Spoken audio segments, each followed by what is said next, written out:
33 куќи за живење и исто толку викендици. Општина Велес дала дозвола за нов бетонски бран околу езерото Младост. По продадените парцели, Советот на општина со одговор дека според урбанистичкиот план нема нови на располагање. Во понатамошниот период, единственото нешто што ќе го работи општина Велес покрај езерото Младост може да бидат евентуално кампови со зеленило, зелени површини и евентуално голф терени.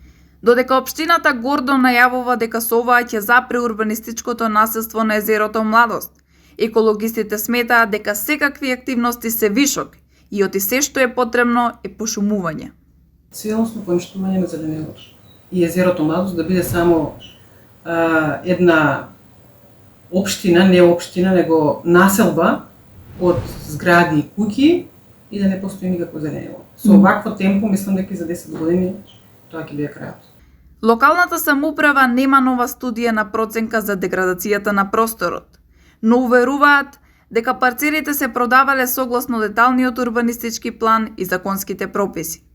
Сепак, екологистите подсетуваат дека недостасуваат податоци околу зеленилото, оти освен урбанизацијата, и ланскиот пожар пеплосал дел од него.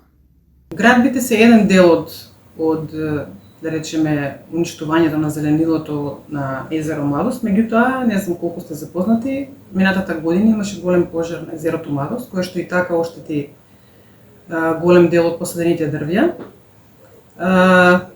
После тоа имаше многу активности за позеленување или пошумување на тој дел, меѓутоа сметаме како, реков како еколошко друштво Вилозорот, дека тоа е незначителен дел од тоа што се уништи.